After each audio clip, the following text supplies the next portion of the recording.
వినూత్న రీతిలో పీఎం సాయి ప్రసాద్ పుట్టినరోజు వేడుకలు. బీజేపీ సీనియర్ నాయకులు బీజేవైఎం జాతీయ కోశాధికారి పీఎం సాయి ప్రసాద్ పుట్టినరోజు వేడుకలు దేశవ్యాప్తంగా వినూత్న రీతిలో జరిగాయి. యూత్ ఐకాన్గా, యువ నాయకుడిగా తెలంగాణలో సంచలనం సృష్టిస్తున్న పీఎం సాయి పుట్టినరోజు సందర్భంగా తన సహచరులు, అభిమానులు, మిత్రులు ఆయన పట్ల తమకున్న అభిమానాన్ని అనేక రీతుల్లో చాటుకున్నారు.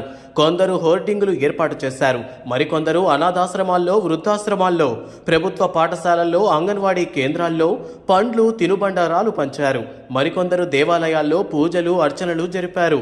ఒక మిత్రుడు పీఎం సాయి పేరు మీద కోరమీసాల స్వామి కొమురవెల్లి మల్లికార్జునుడి ఆలయానికి 50 స్ట్రీట్ లైట్లు, 5 హైమాస్ట్ లైట్లు బహూకరించారు. దేశవ్యాప్తంగా ఉన్న యూనివర్సిటీల్లో సైతం పీఎం సాయి పుట్టినరోజు వేడుకలు ఘనంగా నిర్వహించారు. అంతేకాదు సరికొత్తగా సృజనాత్మకంగా సైతం వేడుకలు నిర్వహించి సాయి పట్ల తమకున్న భక్తిని, అభిమానాన్ని చాటుకున్నారు. కొందరు హ్యాపీ బర్త్డే సాయన్న అంటూ జైపూర్లో John and team hot air బెలూన్ను ఎగురవేశారు.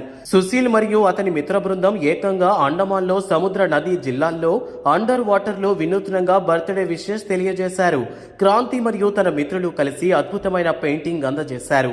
ఇక జోయల్ అనే మిత్రుడు ప్రత్యేకంగా ర్యాలీ నిర్వహించి సాయన్నకు స్పెషల్ విషెస్ తెలియజేశారు. తెలంగాణ రాజకీయాల్లోనే కాకుండా జాతీయ రాజకీయాల్లో పీఎం సాయి పోషిస్తున్న పాత్ర మనందరికీ తెలిసిందే. టీమ్ సాయి అనే ప్రత్యేక సంస్థను స్థాపించి క్రీడాకారులను, క్రీడల్ని ఎలా ప్రోత్సహిస్తారో మనం చూశాం. తను చేసే సేవా కార్యక్రమాలు ఎన్నో. అంతేకాదు మల్కాజ్గిరి రాజకీయాల్లో ఆయనది ప్రత్యేక శైలి. గత అసెంబ్లీ ఎన్నికల్లో మైనంపల్లి హనుమంతరావుకు వ్యతిరేకంగా ప్రత్యేక ఉద్యమమే నిర్మించి తనను ఓడించారు. ఇలా సామాజిక, రాజకీయ, ఆధ్యాత్మిక కార్యక్రమాలతో దేశ రాజకీయాల్లో కీలకంగా ఎదుగుతున్న సాయికి మరింత ఉజ్వల భవిష్యత్తు ఉండాలని కోరుకుంటూ మరోసారి పుట్టినరోజు శుభాకాంక్షలు సాయి గారు. Like and subscribe Eagle Media Works.